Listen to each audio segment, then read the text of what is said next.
Hi everyone, my name is Gloria, and I'm here to share a story about my wedding day and the revenge my parents and I took on my in-laws. I'm a 28-year-old woman who recently got married to the love of my life, Alec.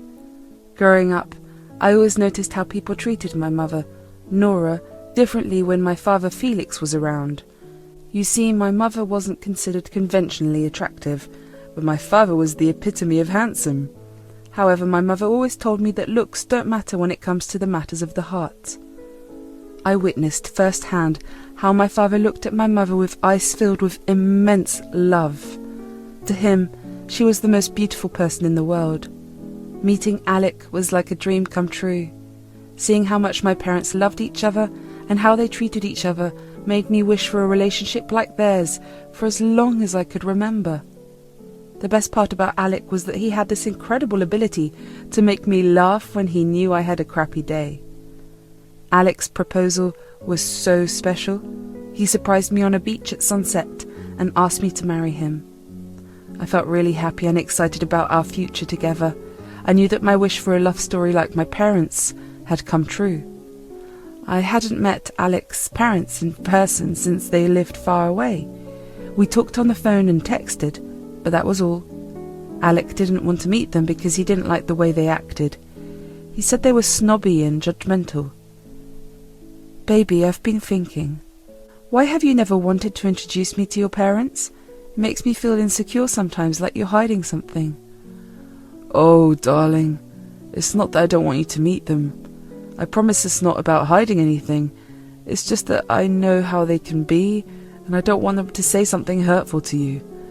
I never want to see you hurt in any way. Really? But why would they say something hurtful? I don't understand.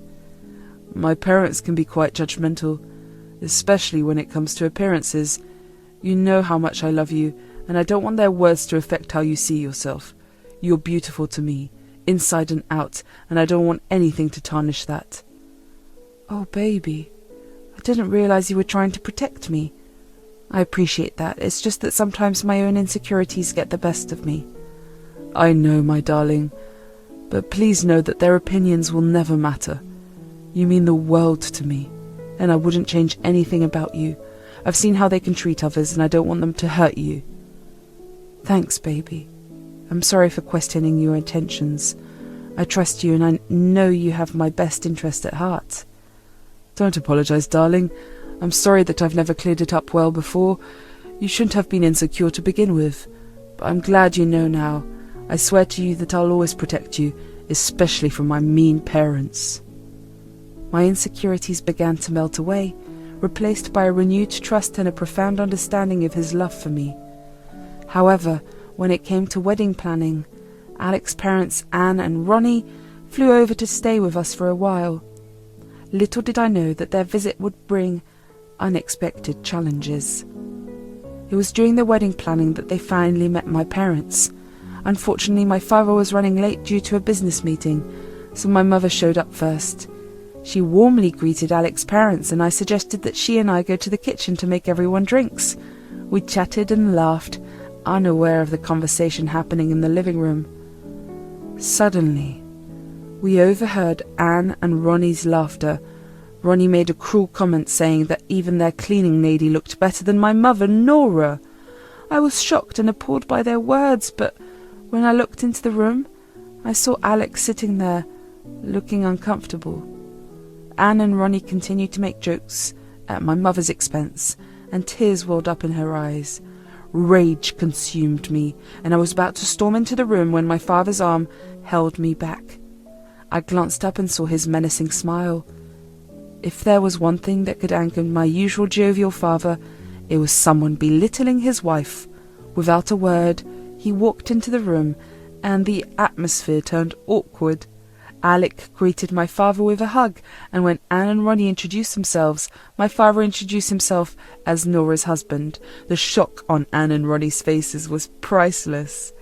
As the meeting progressed, I couldn't help but feel proud of my father. Anne took it upon herself to ask my father how he met my mother, in an attempt to figure out how a man as handsome as my father ended up with someone they considered ugly. So, Felix, how did you and Nora meet? I'm curious to know your love story. Well, Anne, we met back in high school. I always thought Nora was the prettiest girl, and after just one conversation, I knew I wanted to spend the rest of my life with her. High school sweethearts, huh? How cute. And you still think she's the prettiest girl even after all these years? Absolutely. Beauty isn't just about appearances, it's about the love and connection you share with someone. Well, to each their own, I guess. It's just funny how different couples end up together. Ah, yes. Sometimes opposites attract, but other times, people who are alike find their way together. Just like how the two of you found your way to each other. What's that supposed to mean? Nothing. Just that you guys seem perfectly aligned in your personalities.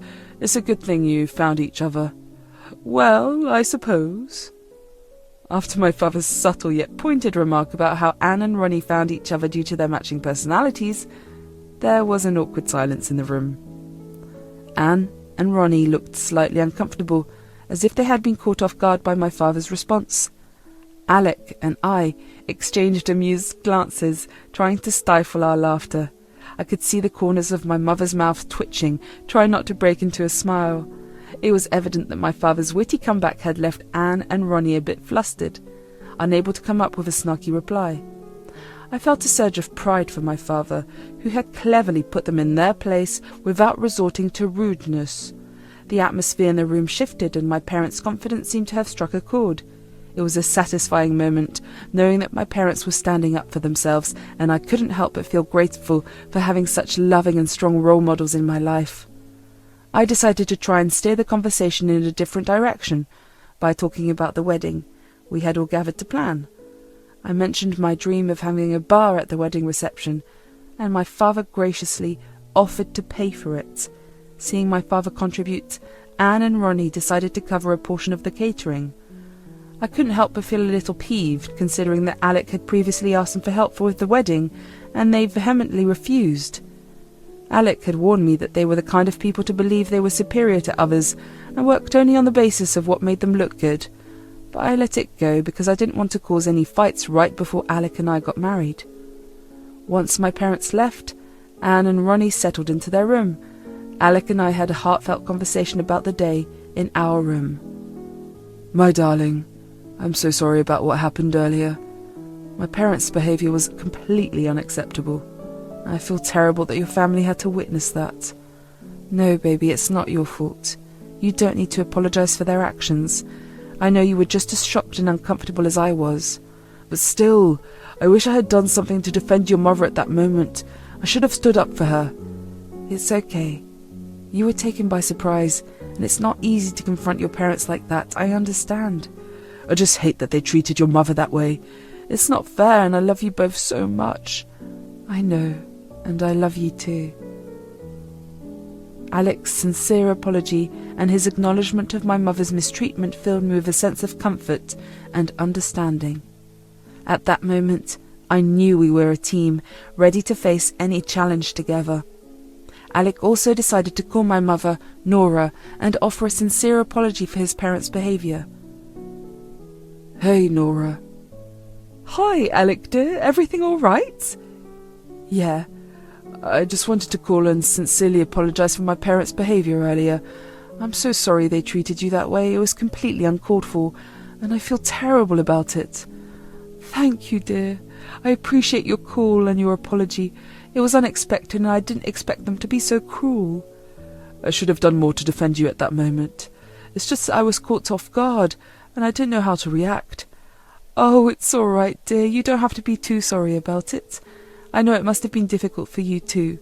I've already accepted your apology, so no more sorries. Thank you, Nora. I promise I'll always stand up for you and Gloria from now on. You both mean the world to me. And you both mean the world to me too. Let's put this behind us, okay? But I have to admit, I now understand why you hadn't pushed it for us to meet sooner. We all shared a laugh, and my father joined the call. He asked Nora to put it on speakerphone and asked me how I felt about Alec's parents' remarks. I expressed my anger and frustration, admitted that I had wanted to confront them immediately. My father revealed his plan for revenge and asked Alec and me if we wanted to be a part of it. Without hesitation, we wholeheartedly agreed. My father asked me to find out the dress code for the waitstaff of the catering service we planned to hire and inform only Anne and Ronnie about a specific dress code for everyone attending the wedding. I worried that this might make me seem like a bridezilla, but my father assured me that the opinions of those who thought making fun of my mother were appropriate didn't matter. He told me to tell Anne and Ronnie to wear the same outfits as the waitstaff. Alec and I laughed, knowing that this plan, though not elaborate, would certainly put them in their place. Fast forward to the wedding day, and it was everything we had dreamed of. The ceremony was beautiful, and the reception was in full swing. Guests were enjoying themselves, and the atmosphere was electric. As the evening progressed, Anne and Ronnie's plan to follow the waitstaff dress code backfired spectacularly. As they made their grand entrance, dressed in outfits almost identical to the waitstaff, guests at the wedding couldn't help but mistake them for actual waiters. People began asking them for help, requesting drinks, and even trying to place food orders. At first, Anne and Ronnie laughed it off, trying to brush off the embarrassing situation, but as more guests continued to approach them, their humiliation grew more apparent. They became visibly agitated, and their smiles turned into forced expressions of politeness. They tried to avoid eye contact with the other guests and sneak away to find a place to hide.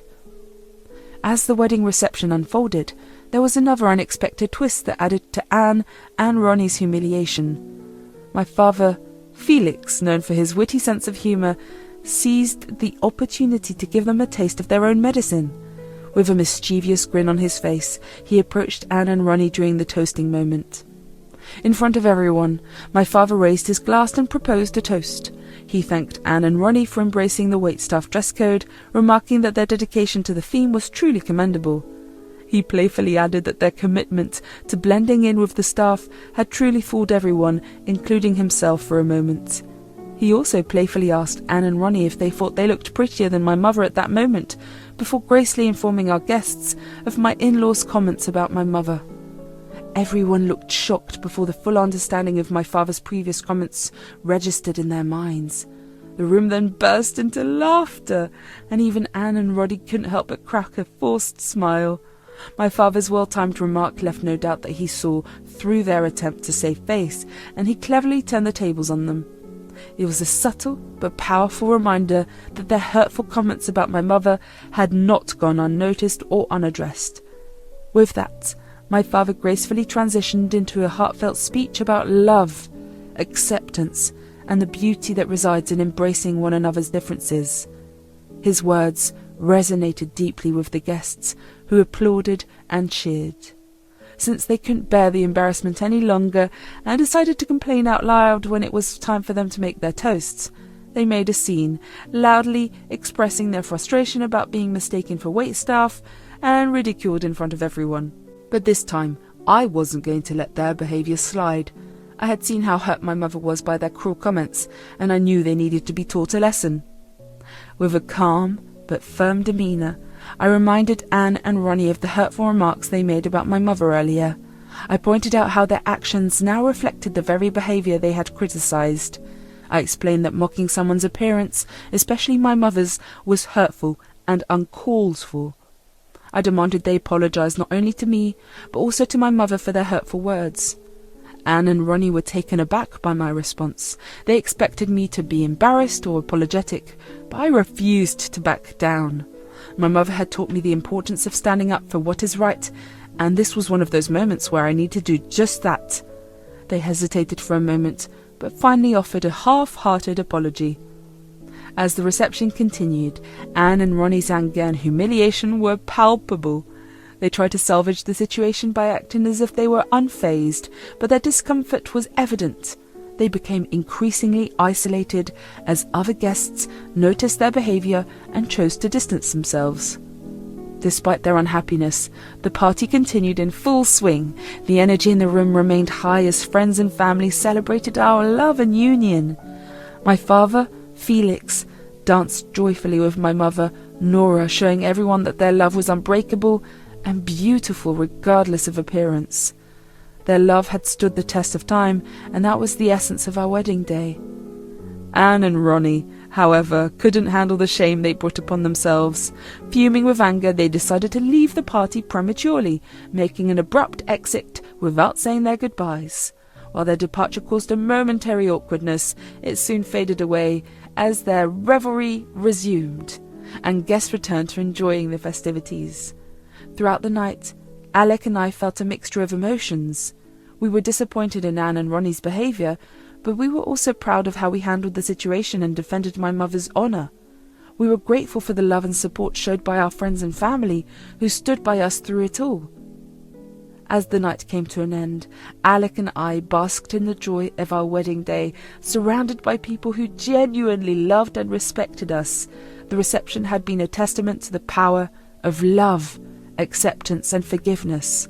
It was a celebration of the bond my parents had built over the years, and a promising start to our journey as a married couple.